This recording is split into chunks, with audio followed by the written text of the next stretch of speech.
The scream that escaped my throat that March afternoon in 1998 was not one of physical pain, though the stroke felt like lightning splitting my skull.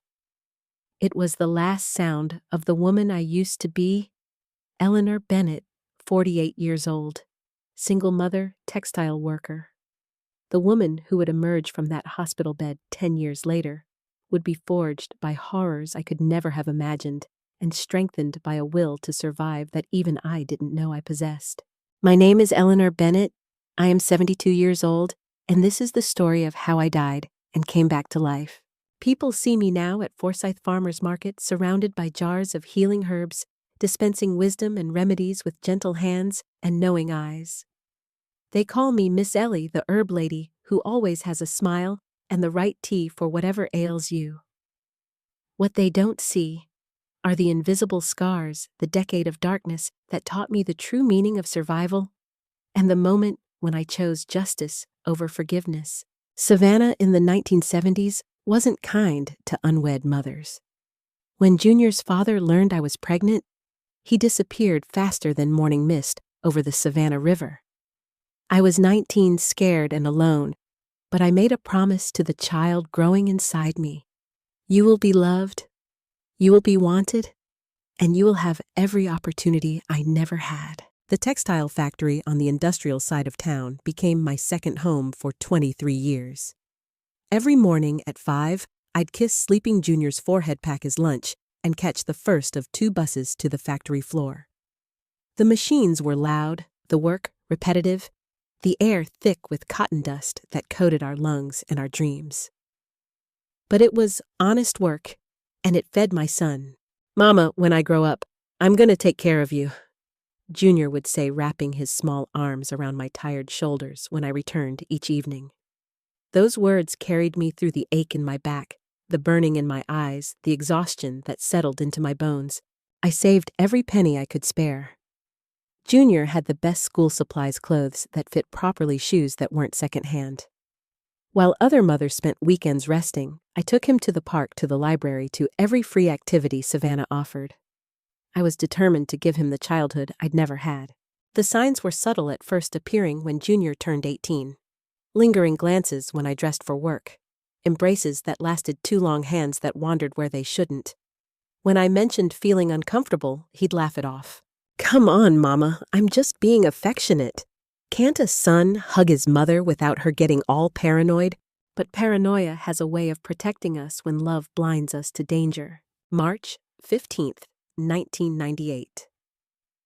The date is burned into my memory like a brand. I was bent over my sewing machine, racing to finish a batch of women's blouses before the lunch deadline when the pain struck. Not just a headache, a lightning bolt of agony that split my skull from the inside out.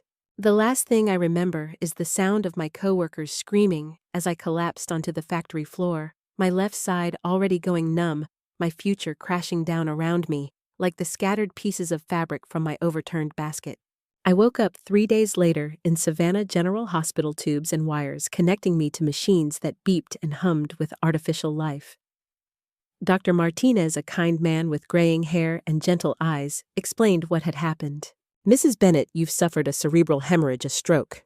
The left side of your body has been affected. With time and therapy, we hope to see some improvement, but you'll need significant care during your recovery." Junior was there, of course, holding my good hand, tears streaming down his face. "Don't worry, Mama. I'm going to take care of you. You took care of me my whole life, now it's my turn." At the time, those words filled me with gratitude. I had no idea they were a predator's promise. The first month home felt normal enough. Junior helped me to the bathroom, assisted with bathing, prepared simple meals. He was patient with my slurred speech, encouraging about my physical therapy exercises. Neighbors stopped by, regularly praising him for his dedication. "That boy of yours is a saint," Mrs. Johnson from next door would say. "Not many sons would give up their whole life to care for their mother like that." But gradually, the prison walls began to close in. First, Junior dismissed Martha, the home health aide social services had arranged. "She's too rough with you, Mama. She doesn't understand your condition like I do. I've been researching stroke care online. I know exactly what you need." Then the neighbors' visits became less welcome. The doctor says you need complete rest, Mama. Visitors get you too excited, and that's bad for your blood pressure. I'm just protecting you. One by one, my connections to the outside world were severed. Phone calls were answered by Junior, who would explain that I was sleeping or too weak to talk. Mail was sorted by Junior, who claimed bills and paperwork were too stressful for me to handle. Even the television was controlled by Junior, who insisted certain programs were too stimulating for my condition. The baths began to change. What had been quick professional assistance became lingering, inappropriate touching. When I protested, Junior's response was always the same. Mama, you don't understand the medical requirements. Stroke patients are prone to infections if not properly cleaned. I'm preventing you from getting sick. This is what the medical websites recommend. He would show me printed articles about hygiene for bedridden patients, statistics about infection rates, horror stories of neglected stroke victims. The evidence seemed credible, and my post-stroke confusion made it difficult to think clearly. Maybe he was right. Maybe this was normal care. But normal care doesn't involve a son's hands lingering on his mother's body in ways that made my skin crawl. Normal care doesn't include the strange, satisfied look in his eyes when he thought I wasn't watching. Normal care doesn't require complete isolation from anyone who might question the caregiver's methods. By the 6th month, Junior had established complete control. He managed my medications, increasing some that made me drowsy and compliant, claiming they were new prescriptions from Dr. Martinez. He controlled my food intake, explaining that stroke patients had special dietary needs. He monitored my every movement, insisting it was for my safety. The worst part wasn't the physical violations, though those were horrific enough. It was the psychological manipulation that slowly erased my sense of reality. Junior was a master at gaslighting, making me question my own perceptions and memories. Mama, you're having delusions again. The stroke damaged part of your brain. Sometimes you imagine things that aren't real. I would never hurt you. I'm the only person in the world who cares enough to take care of someone like you. Someone like me. A burden. A broken woman no one else would want to help. He was skilled at reinforcing my dependency, reminding me daily of my limitations. Who else would have the patience to deal with a cripple, Mama? Who else would sacrifice their life to care for someone who can't even go to the bathroom alone? You're lucky I'm such a good son. The abuse escalated gradually, each boundary crossed, making the next violation seem less shocking. What began as inappropriate touching during baths became sexual assault disguised as medical care. Junior had researched enough medical terminology to make his actions sound legitimate, even necessary. This is therapeutic massage, Mama. It improves circulation and prevents blood clots. The medical sites say stroke patients need regular stimulation to prevent tissue death. I tried to resist, but my left side was still largely paralyzed, and the medications Junior gave me made me weak and disoriented. Even when I managed to say no, he would override my objections with medical authority. You don't understand your condition, Mama. I've studied this. If you don't receive proper care, you could have another stroke or worse. Do you want to die? Despite the medications and manipulation, part of my mind remained clear enough to recognize that what was happening was wrong. I made several desperate attempts to seek help, each one more terrifying than the last. Once, when Junior was out shopping, I managed to reach the phone and dial 911, but my speech was still slurred from the stroke and the sedatives, and when I tried to explain that I was being hurt, the dispatcher thought I was having a medical emergency. Ma'am, I'm sending an ambulance. Please stay on the line. No, need police? Son is hurting me? Ma'am, are you having another stroke? The paramedics will be right there. When Junior returned and found the phone in my hand, his fury was terrifying. For the first time, I saw the monster beneath the caring son facade. What the hell do you think you're doing? If you ever try something like that again, I'll tell everyone you're losing your mind. They'll put you in a nursing home where you'll rot in your own filth. Is that what you want? He canceled the ambulance call, explaining to the dispatcher that I was confused and had accidentally dialed 911. Then he locked the phone in his bedroom. Another time, I tried to write a note to Mrs. Johnson asking for help. Junior found it hidden under my mattress. So this is how you repay me by spreading lies about the son who sacrificed everything for you. Fine. If this is how you want to play it, let's see how you manage without my help. He left me alone for an entire day and night. No food, no water, no assistance to the bathroom.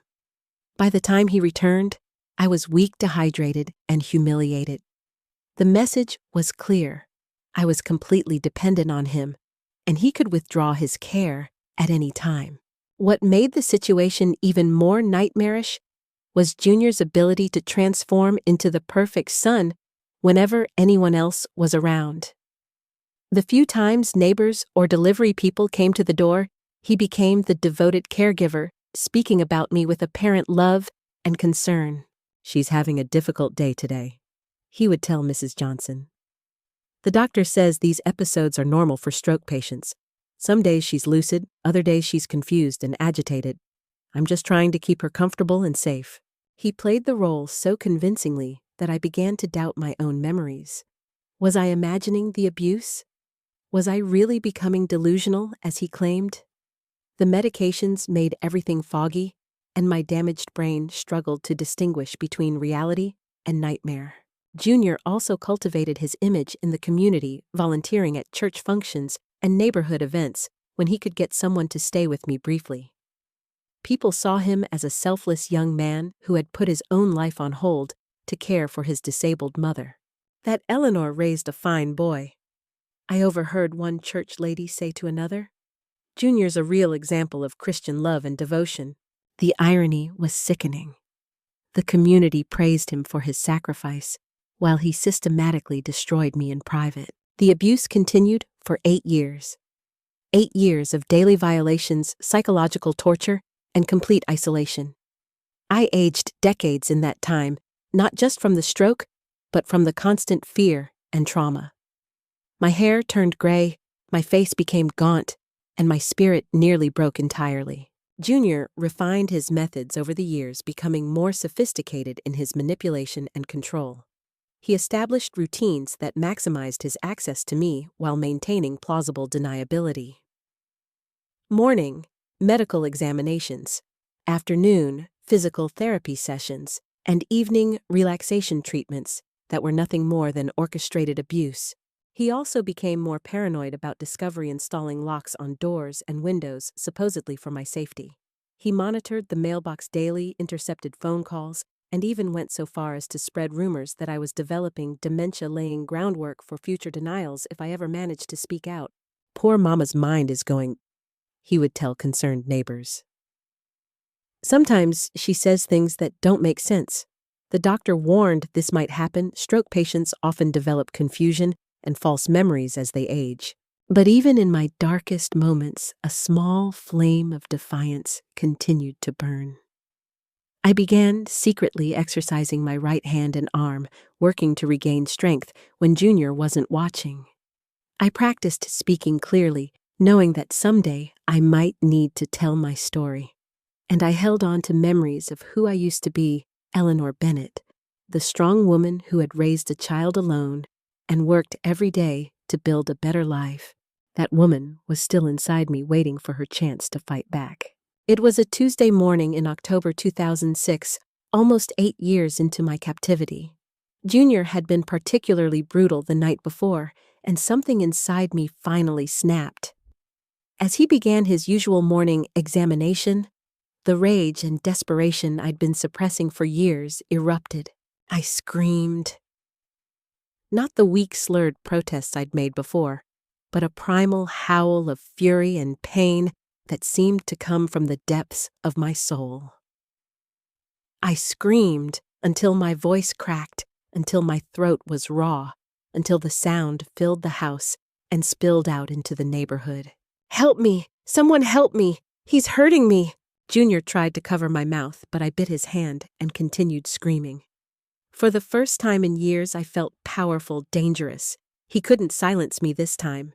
Next door, Mrs. Johnson was homesick with the flu, lying in bed near our shared wall. Later, she told me that my screams made her blood run cold. "I'd never heard anything like it," she said. "It was the sound of someone fighting for their life, She threw on her robe and came to our front door, pounding on it until Junior answered. He was calm, composed, already slipping into his caregiver role. "Mrs. Johnson, I'm sorry she disturbed you. Mama had another one of her episodes. The doctor says they're getting more frequent. I've given her medicine and she's calming down now." But Mrs. Johnson had known me for 20 years. She'd watched me work 2 jobs to support Junior, seen me trudge to the bus stop every morning in rain and shine. She knew I wasn't the type to have episodes. "I want to see her, Junior. I want to make sure she's okay." "She's resting now. The medication makes her groggy and—" "I said I want to see her, now."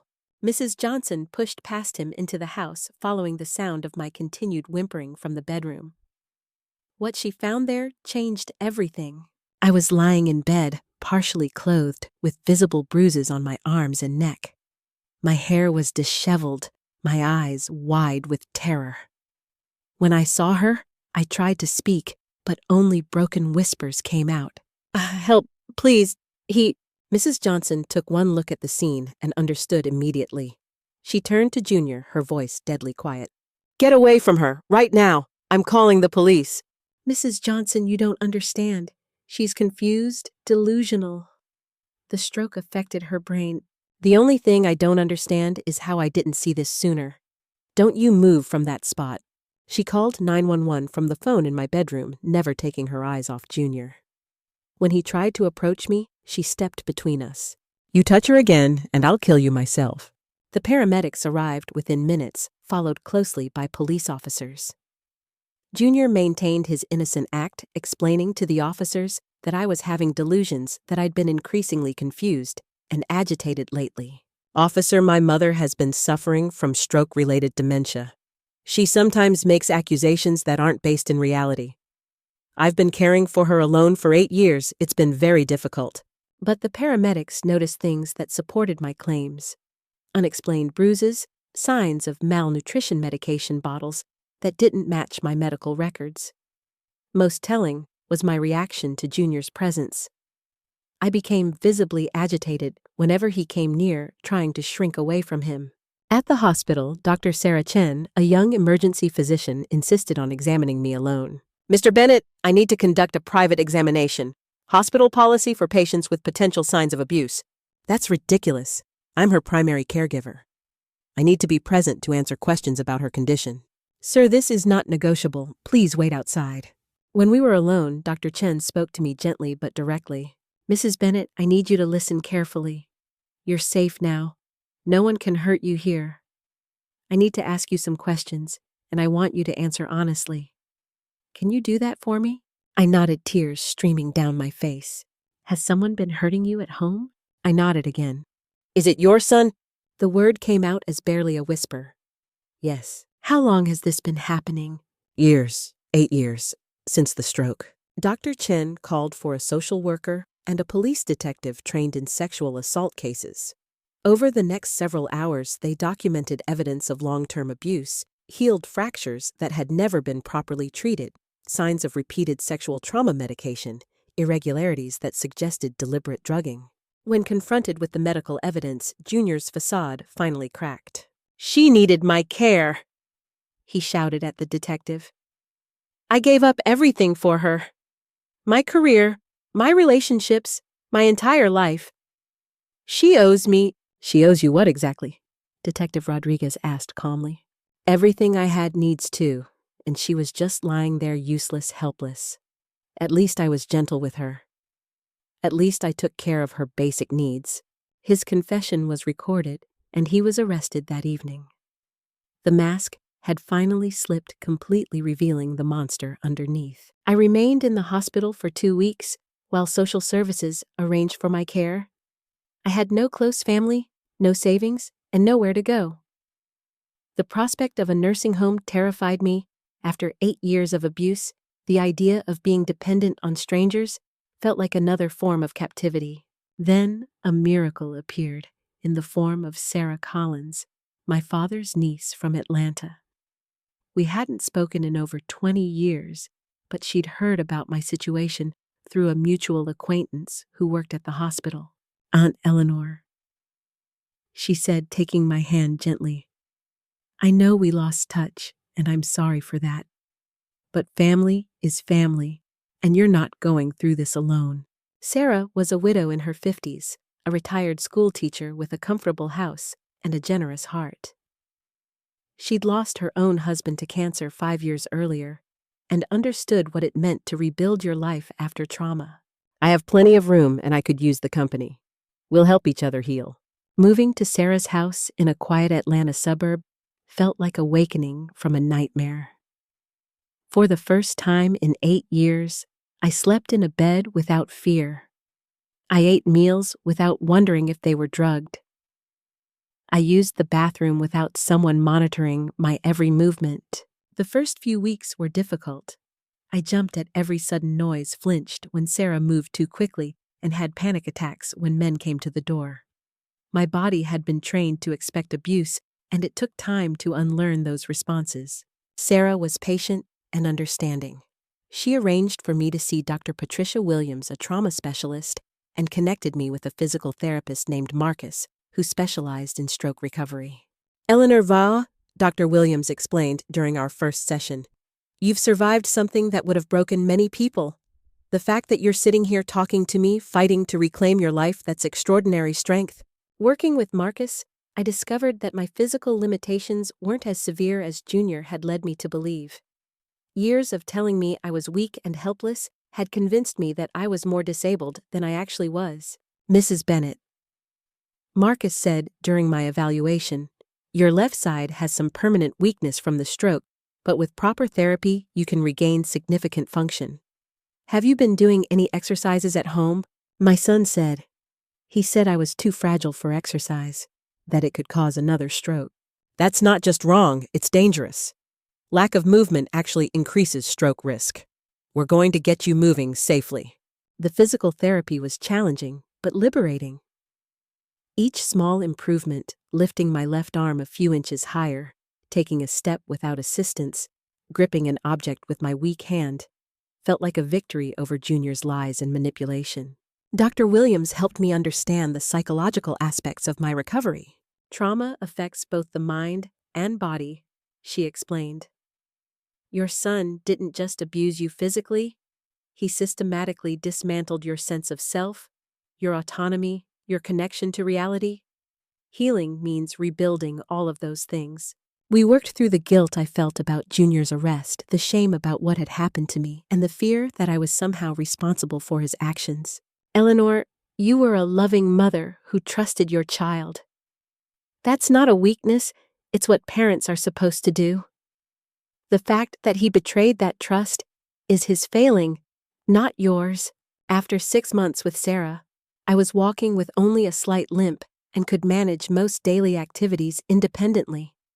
But I still felt lost, unsure of who I was or what I wanted from the rest of my life. Sarah suggested I take a class at the local community college just to get out and meet people.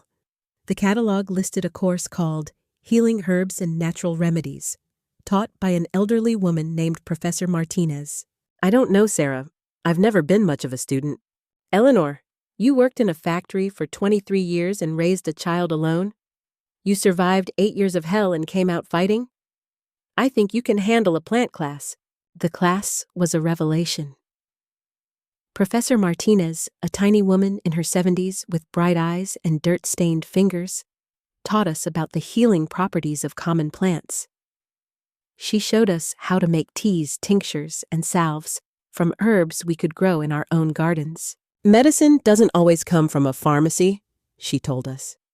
Sometimes it grows in your backyard waiting for someone with knowledge and respect to unlock its power. I discovered I had an intuitive understanding of plants and their properties. My hands, which had once sewn thousands of identical seams in a factory, found new purpose mixing herbs and creating remedies. Eleanor, Professor Martinez said after class one day, you have a gift. Have you ever considered pursuing this more seriously? Over the next 2 years, I threw myself into learning everything I could about herbal medicine. I took advanced courses, attended workshops, and studied with traditional healers from various cultural backgrounds. Sarah converted part of her garden into a medicinal herb plot, and I spent hours tending the plants that would become my medicine chest. Word spread in Sarah's neighborhood about my remedies. Neighbors began stopping by for help with minor ailments, headaches, insomnia, digestive issues. I found deep satisfaction in helping people heal naturally, using knowledge and skills that belonged to me alone. Dr. Williams encouraged my new passion during our sessions. You're reclaiming your power, Eleanor. For years, someone else controlled what went into your body, what medicines you took. Now you're becoming an expert in healing. That's a beautiful form of taking back control. Meanwhile, Junior's legal case progressed through the courts. He was charged with multiple counts of sexual assault, false imprisonment, and abuse of a vulnerable person. His defense attorney tried to argue that I was an unreliable witness due to my stroke-related cognitive issues, but the medical evidence was overwhelming. I testified via video link, still too traumatized to face him in person. Speaking my truth in that courtroom was one of the hardest and most empowering things I'd ever done. He stole 8 years of my life, I told the judge. He made me believe I was helpless, worthless, a burden. But I survived, and I'm here to make sure he never has the chance to hurt anyone else the way he hurt me. Junior was sentenced to 12 years in prison. As the judge read the sentence, I felt a weight lift from my shoulders that I hadn't even realized I was carrying. After 3 years in Atlanta, I began to feel homesick for Savannah. The city held painful memories, but it was also where I'd built my first life, where I'd worked and struggled and dreamed. I wanted to face those memories from a position of strength. Sarah was initially concerned about my decision to return. Are you sure you're ready for that, Eleanor? There will be reminders everywhere. That's exactly why I need to go back. I want to walk those streets as a free woman, not as a victim. I want to reclaim my city. I found a small apartment near Forsyth Park and opened Eleanor's Natural Remedies in a tiny storefront on Bull Street. The shop was warm and welcoming, with shelves lined with glass jars containing dried herbs, homemade tinctures, and healing salves. My customers became friends, then family. Mrs. Johnson, now in her 80s, was one of my first regular customers. Eleanor, honey, I'm so proud of you, she said, tears in her eyes. Look at what you've built from the ashes of that terrible time. I began hosting workshops on herbal medicine and natural healing. But more importantly, I started an informal support group for women who had experienced abuse. We met in the back room of my shop every Thursday evening, sharing stories, offering encouragement, and helping each other heal. Survival isn't enough, I would tell the women. We deserve to thrive. Many of the women were still in abusive situations, afraid to leave, convinced they had nowhere to go. I shared resources, made phone calls, and sometimes simply held their hands while they cried. Each woman who found the courage to leave to report their abuser to start over, they were all victories against the darkness that had once consumed my life. I never expected to find romantic love again. At 65, after everything I'd been through, the idea of trusting a man seemed impossible. But life has a way of surprising us when we least expect it. Anthony Rivers began coming to my shop for remedies to help with his arthritis. He was a retired librarian, a gentleman with silver hair and kind eyes, who spoke softly and moved with deliberate care. He'd lost his wife to Alzheimer's 5 years earlier and understood something about rebuilding life after loss.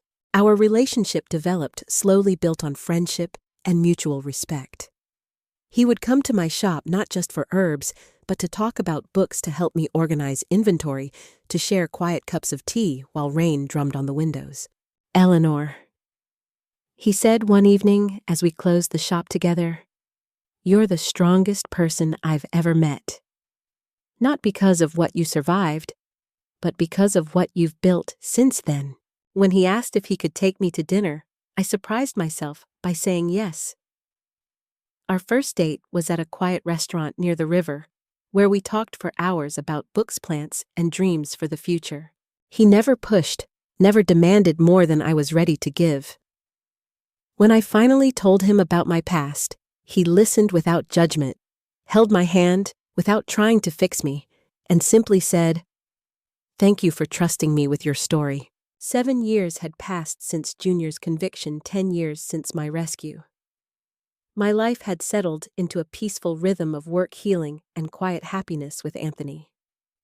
I thought the worst was behind me, that my story of survival was complete. Then, on a humid Tuesday morning in August 2016, everything changed again. I was arranging a new shipment of dried lavender when Sylvia, my young assistant, called from the front of the shop. Miss Eleanor, there's someone here to see you. Says it's personal. I walked to the front, expecting to see one of my Thursday evening support group members, or perhaps a new customer seeking help. Instead, I found myself face to face with a stranger, a thin, trembling man with prematurely gray hair and hollow eyes. He was leaning heavily on a walker, his hands shaking with what looked like neurological tremors. Hello, Mama. The voice was older, weaker, but unmistakably familiar. My blood turned to ice. Junior had been released early for good behavior. He was only 41, but he looked 20 years older, ravaged by multiple sclerosis that had developed during his time in prison. The strong, controlling man who had terrorized me for 8 years was now the one who was disabled, dependent, afraid. I need your help. He stammered, his words slurred by his condition. I have nowhere else to go. The state assistance, it's not enough. I can't manage alone. Sylvia looked confused, glancing between us. She knew some of my history, but had never seen Junior, never heard his name spoken in my presence. Should I call someone Miss Eleanor? You look like you've seen a ghost. In a way, I had. The ghost of my past, the specter of my darkest years, standing in my sanctuary of healing and hope. Junior continued, his voice taking on the wheedling tone I remembered from his manipulation attempts. I've changed, Mama. Prison, this disease, it's made me understand what I did to you. I'm sorry. I'm so sorry. I know I don't deserve forgiveness, but I need help. You're the only family I have.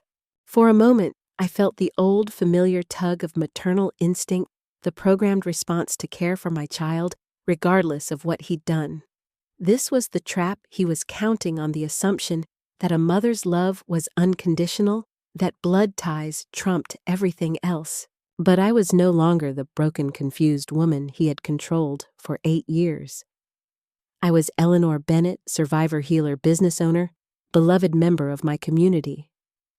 I had friends, purpose, and strength I'd never known I possessed. Sylvia, I said calmly, never taking my eyes off Junior. Please call Anthony and ask him to come to the shop. Then call Detective Rodriguez, his card is in my desk drawer. Detective Mama, what are you doing? I just came to ask for help. I'm not threatening you. No, you're not, because I won't let you. Within 20 minutes, Anthony arrived with Mrs. Johnson in tow. Detective Rodriguez, now retired, but still a friend, came as moral support. Junior sat in one of my customer chairs, looking small and pathetic, a shadow of the predator he'd once been. Eleanor, Anthony said quietly, taking his place beside me, what do you need? I need to say some things that have been waiting 10 years to be said. I turned to face Junior directly, my voice steady and clear. You came here expecting me to feel sorry for you. You thought that seeing you sick and helpless would awaken some maternal instinct, that I would forget what you did to me and take care of you out of guilt or duty or some misguided notion of forgiveness. Junior started to speak, but I held up my hand. I'm not finished. For 8 years, you systematically destroyed everything that made me human. You stole my dignity, my autonomy, my sense of safety in the world. You used my love for you as a weapon against me, convinced me that I deserved the abuse because I was worthless, helpless, a burden. My voice grew stronger with each word. But you made one crucial mistake. You thought that breaking my body would break my spirit. You thought that isolating me from the world would make me forget who I was? You were wrong. Junior's face crumpled, and he began to cry, whether from genuine remorse or self-pity I couldn't tell, and didn't care. Mama, please. I was sick, disturbed. I know that now. I've had years to think about what I did, to understand the damage I caused. Can't you find it in your heart to forgive me? Forgiveness. I repeated the word slowly. Do you know what forgiveness actually means? It means releasing anger and resentment for your own peace of mind. It doesn't mean forgetting. It doesn't mean excusing. And it certainly doesn't mean putting yourself back in harm's way. I walked closer to him, close enough to see the desperation in his eyes. I have forgiven you, Junior. Not for your sake, but for mine. I've let go of the anger that was eating me alive, the hatred that was poisoning my ability to love and trust. But forgiveness doesn't mean I owe you anything. But I'm your son. No. You stopped being my son the moment you decided to use my helplessness for your sick gratification. A son protects his mother, honors her, cares for her with respect and dignity. What you did to me wasn't care, it was torture disguised as love. The shop had fallen completely silent. Even the street noise outside seemed muted, as if the world was holding its breath. You want to know what I owe you? Nothing. You want to know what you deserve from me? Nothing. You had a mother who loved you unconditionally, who sacrificed everything for your happiness and success. You destroyed that woman. What emerged from the ashes of her destruction owes you nothing. Junior's walker clattered as his trembling hands lost their grip. He looked around the room, desperately seeking support from someone, anyone. Mrs. Johnson, you remember me, don't you? I was a good boy. I took care of my mother for years. I remember you, Mrs. Johnson said coldly. I remember the night I heard Eleanor screaming like a wounded animal. I remember the lies you told, the excuses you made. Most of all, I remember the condition she was in when we found her broken, terrified, barely human. You did that to her. I felt a surge of gratitude for this woman who had saved my life and continued to stand by me. Well, Junior, I continued, you're going to leave my shop now. You're going to walk out that door and never come back. You will not contact me. You will not send messages through other people. You will not try to manipulate my friends or customers into feeling sorry for you. But where will I go? What will I do? I'm sick. I'm alone. That's not my problem. You had 8 years to consider the consequences of your actions. You chose to abuse me instead of caring for me. Now you live with the results of that choice. So you're just going to let me die alone in some state facility? The question hung in the air like a challenge. This was his final manipulation attempt, making me responsible for his welfare, trying to use guilt to override my boundaries. Junior, you're not going to die because I refuse to help you. You're going to live probably for many years with the consequences of your choices. There are social services, charity organizations, state programs for people in your situation, but there will be no special treatment from me, no maternal rescue, no family obligation fulfilled. I moved to the door and opened it wide. You destroyed my capacity to be your mother when you chose to be my predator. Now I'm choosing to be a stranger who owes you nothing. Leave. Junior struggled to his feet, leaning heavily on his walker. As he shuffled toward the door, he made one last attempt at emotional manipulation. I hope you can live with yourself, knowing you turned your back on your own child when he needed you most. I felt the familiar twist of guilt in my stomach, the programmed response of a mother, trained to put her child's needs above all else. But I also felt something stronger, the clear, bright certainty of a woman who had reclaimed her power. I can live with myself just fine. The question is whether you can live with yourself, knowing what you did to the person who loved you most in the world. He left without another word, the sound of his walker scraping against the sidewalk fading as he moved away from my shop, my life, my future. Anthony wrapped his arms around me as I closed the door. How do you feel? He asked gently. Free, I said, and meant it completely. For the first time in my entire life, I feel completely free. Word of the confrontation spread quickly through my network of customers, friends, and support group members. Many people were amazed by what they saw as my strength and clarity in the face of Junior's manipulation. But a few criticized my decision, calling it heartless and unchristian. Eleanor, said one of my church acquaintances, I understand you're hurt, but doesn't the Bible teach us to forgive 70 times 7? Isn't it your Christian duty to care for your child, regardless of what he's done? The Bible also teaches us not to cast our pearls before swine, I replied. Forgiveness doesn't mean enabling abuse. It doesn't mean sacrificing yourself on the altar of someone else's dysfunction. Christ himself said that those who harm children would be better off with millstones around their necks. Dr. Williams, who I still saw occasionally for maintenance therapy, was proud of my response to Junior's return. Eleanor, what you did was textbook boundary setting. You acknowledged his humanity without taking responsibility for his choices. You forgave without forgetting. You showed compassion for yourself, which is the hardest kind of compassion to learn. My Thursday evening support group was particularly interested in discussing the incident. Many of the women struggled with similar guilt about family members who had hurt them. But what if he really has changed? Asked Maria, a young woman whose brother had molested her as a child. What if he genuinely needs help and has nowhere else to turn? Maria, there's a difference between genuine change and desperate manipulation. True change includes taking responsibility for harm caused, making amends without expecting forgiveness, and respecting the boundaries of those you've hurt. Junior did none of those things. He apologized, though. He said words, but his actions coming to my workplace expecting me to care for him, trying to manipulate me through guilt, those actions showed he hadn't changed at all. He still believed I owed him something. In the months following Junior's visit, I felt a lightness I hadn't experienced since before my stroke. The final confrontation had closed a chapter that had been left open for too long. I no longer wondered what I would do if he returned, no longer feared the possibility of having to face him again. My business continued to thrive. Word spread about my knowledge of herbal medicine, and I began consulting with doctors who were interested in integrating natural remedies with conventional treatment.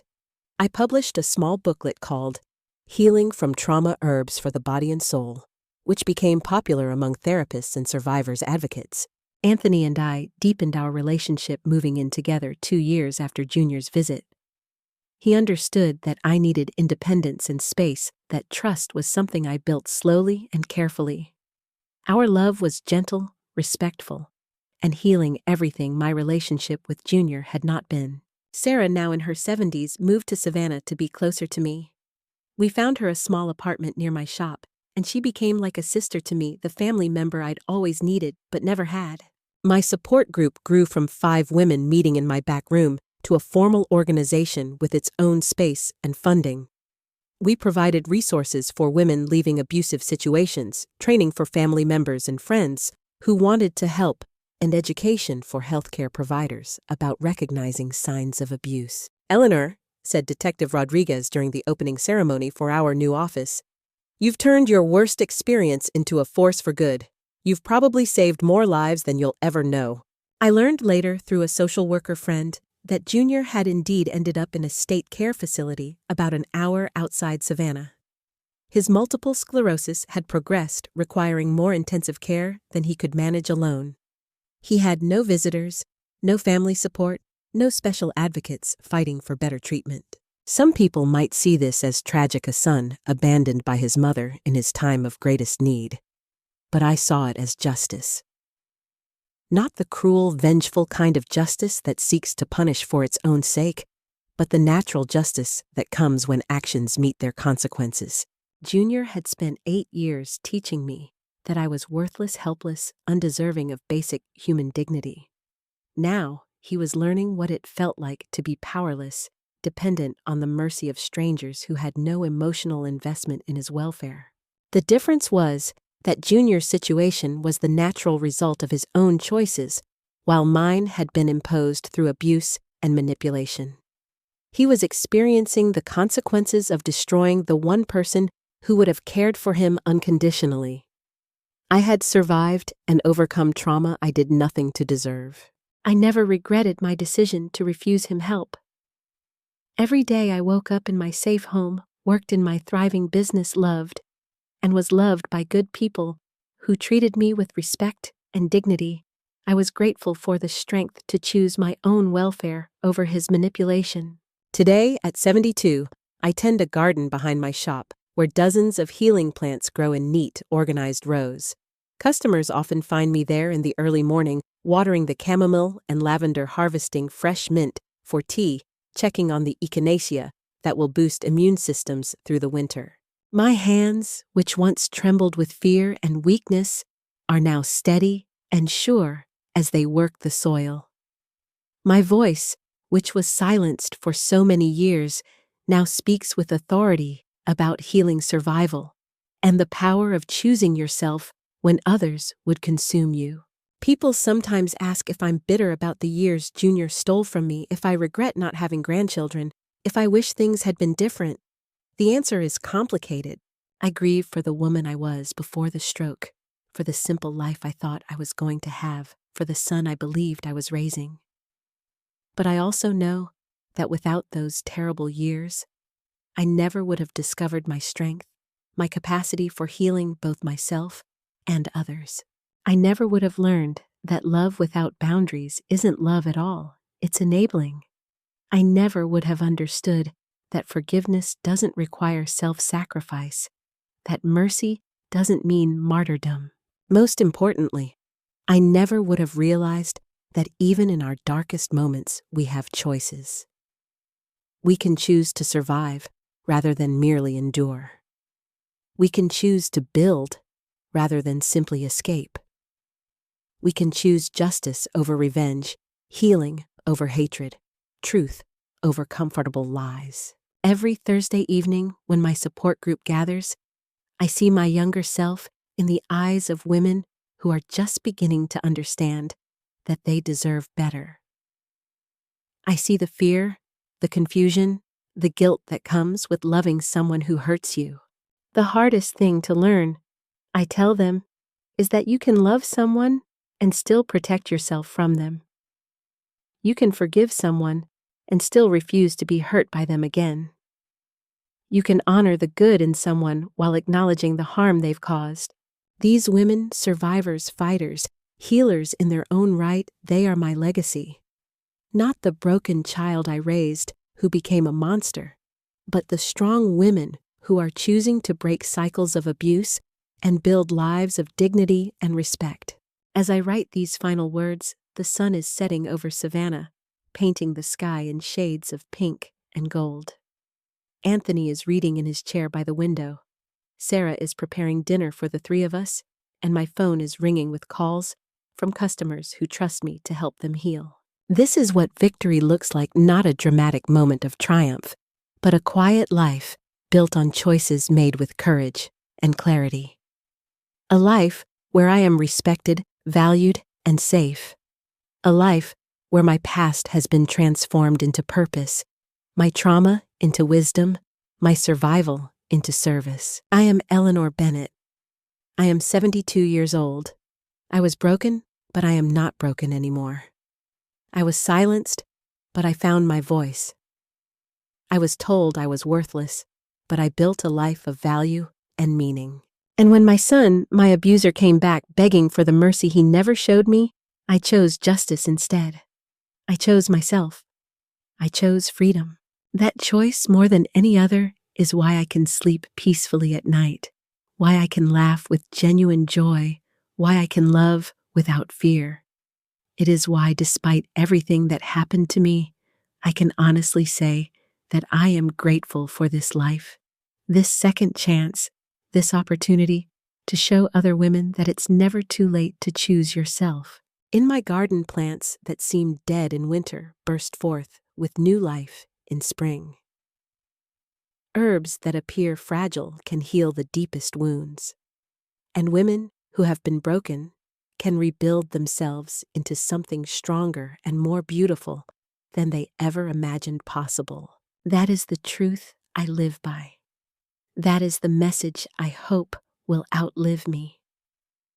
That is the real meaning of survival, not just living through the darkness, but choosing to step into the light.